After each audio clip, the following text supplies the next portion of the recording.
Halo semuanya, kembali lagi di YouTube channel saya. Lama tidak bertemu, akhirnya saya ada kesempatan juga untuk menyapa teman-teman. Buat kalian yang belum tahu siapa saya, perkenalkan nama saya Andika. Dan dalam video yang saya buat, biasanya saya berbicara tentang banyak hal seperti pendidikan, beasiswa, ataupun hal-hal yang berkaitan dengan peningkatan atau pengembangan diri. Oke, dalam video kali ini saya akan bercerita tentang pengalaman saya beradaptasi khususnya dalam segi bahasa saat pertama kali menginjakan kaki di Australia.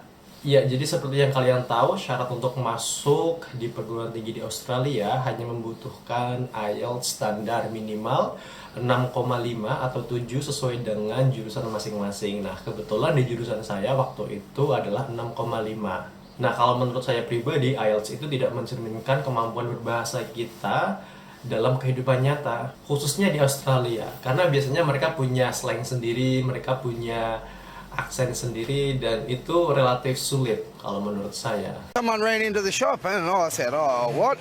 So I jumped out of bed and all I had was my undies on and I've walked out the front and I've seen the car smashed and I've seen the bloke walking back to the car. And so I've walked outside and I said, "Oh, what are you doing, mate? Like, you can't be leaving the scene."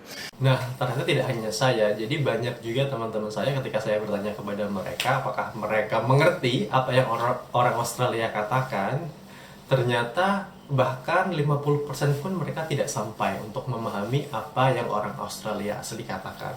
Jadi dalam video kali ini mungkin saya akan memberikan tips bagaimana sih kita bisa beradaptasi khususnya dalam segi bahasa saat kita menginjakan kaki pertama kali di negara yang berbahasa Inggris, khususnya di Australia. Oke, tips yang pertama, tingkatkan bahasa Inggris kalian.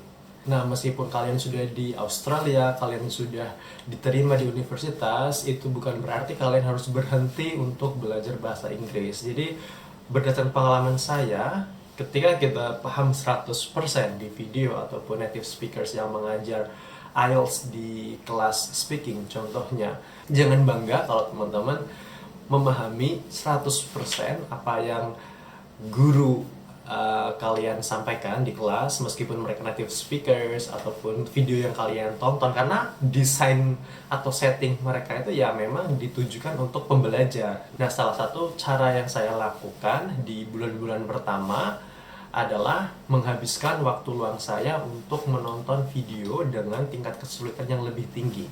Kemudian tips yang kedua adalah bergaul dengan orang Australia atau dengan mahasiswa asing. Nah, di 6 bulan pertama saya tinggal dengan orang Indonesia dan keluarga Indonesia. Nah, waktu itu tentu rasanya kita seperti berada di zona nyaman. Kita tidak ada tuntutan harus berbicara dengan bahasa Inggris setiap hari. Kemudian kita juga bisa menggunakan bahasa Indonesia dengan teman rumah. Ternyata setelah menghabiskan 6 bulan mengisolasi diri untuk belajar, mendengarkan dan memahami 100%, ternyata itu tidak menjamin kita bisa berkomunikasi dengan mereka. Nah, tips yang kedua ini sangat bermanfaat karena dalam sebuah percakapan atau komunikasi tentunya kita tidak hanya mendengarkan saja, tapi kita juga ingin didengarkan dan juga ingin menyampaikan ide atau pendapat kita supaya tidak terlihat boring ya kitanya. Jadi di rumah internasional itu kita banyak sekali kesempatan untuk berbicara, kemudian untuk berkomunikasi, membahas tentang ide-ide yang mungkin ringan ya, seperti membahas film atau membahas budaya masing-masing. Nah, itu penting sekali menurut saya tips yang kedua ini. Ketika kita berada di Australia, jangan habiskan semua waktu kita tinggal dengan orang Indonesia. Kalau bisa coba challenge diri kalian untuk tinggal dengan mahasiswa yang internasional, meskipun banyak tantangan ya, misalkan perbedaan budaya, perbedaan perilaku, dan juga mungkin terkait makanan halal dan haram. Nah, itu nanti akan saya bahas di video yang lain, tapi dari sisi kebermanfaatan bahasa itu sangat bermanfaat. Kemudian tips selanjutnya, kurangi berkomunikasi atau berbicara dengan menggunakan bahasa Indonesia. Nah, kalau bahasa Inggris kita mau benar-benar lancar dan seperti orang Australia, kalau bisa kurangi menggunakan bahasa Indonesia. Tapi ada konsekuensinya ya teman-teman. Jadi konsekuensinya adalah kita akan sulit menggunakan bahasa Indonesia lagi. Kita harus adaptasi lagi, adaptasi untuk menggunakan bahasa Indonesia lagi. Itu saya saya alami. Jadi ketika kita meninggalkan bahasa Indonesia selama kurun waktu yang cukup lama, beberapa tahun misalkan, ternyata bahasa Indonesia kita itu akan mengalami perbedaan. Jadi saya merasa kesulitan untuk berkomunikasi menggunakan bahasa Indonesia lagi. Sangat kesulitan. Jadi butuh waktu 6 sampai 1 tahun untuk kita bisa menggunakan bahasa Indonesia yang secara wajar. Nah, jadi tadi itu tips yang ketiga, kurangi menggunakan bahasa Indonesia meskipun ada konsekuensinya ya tadi ya. Jadi itu pilihan teman-teman mau 50-50 menggunakan bahasa Indonesia dan bahasa Inggris, atau benar-benar 100% menggunakan bahasa Inggris dengan konsekuensi yang tadi saya sampaikan itu. Jadi terserah kalian. Kemudian tips selanjutnya, coba kalian gunakan bahasa Indonesia di konteks yang profesional. Misalkan coba kalian bekerja atau berbicara dengan dosen dengan pembicaraan yang berbobot dengan konteks yang profesional. Nah, di situ kalian juga akan merasakan tantangan yang lain, satu level lebih atas. Ketika biasanya kalian berdiskusi atau berbicara dengan topik yang sangat ringan, ketika di konteks profesional itu ternyata tidak mudah. Kita harus benar-benar belajar lagi gimana sih kita menyampaikan bahasa yang lebih formal dan juga profesional ketika di konteks yang berbeda seperti itu.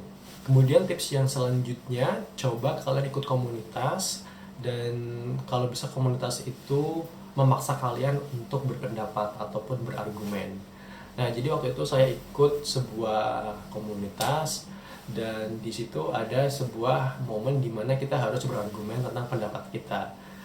Nah, kalau kalian sudah di level debat dan memenangkan sebuah argumen atau menyampaikan pendapat kalian ke orang lain, membuat orang lain paham dan juga bisa convince dan juga bisa mempengaruhi orang tersebut, itu sudah keren banget. Jadi level dimana kalian itu tidak hanya menyampaikan pendapat kalian, tapi juga bisa mempengaruhi orang lain untuk setuju dengan pendapat kalian. Nah, di situ menurut saya level yang paling tinggi. Nah, jadi itu saja tips dari saya. Kalau kalian merasa kesulitan pertama kali menginjakan kaki di negara berbahasa Inggris, itu sangat wajar. Jadi hampir semua orang Indonesia, khususnya yang belum pernah tinggal di luar negeri, itu mengalami hal yang sama. Mereka juga sama merasa kesulitan ketika harus berinteraksi dengan orang lokal, karena bahasa yang kita pelajari di IELTS itu bahasa yang akademik, yang formal, dan juga temponya tidak terlalu cepat. Tenang saja, kalian akan mengalami fase itu pasti, fase dimana kalian kesulitan, khususnya kalau kalian punya background cerita yang sama seperti saya, tidak pernah tinggal di luar negeri, kemudian belajar bahasa Inggris, targetnya hanya IELTS, dan apalagi jurusan S1 kalian tidak berhubungan sama sekali dengan bahasa Inggris. Jadi kalian akan belajar banyak sekali kalau kalian ikut tips yang saya sebutkan tadi ketika kalian berada di luar negeri.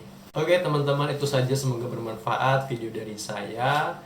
Kalau kalian punya pertanyaan atau mungkin request video apa yang harus saya buat di video selanjutnya, tulis saja di kolom komentar.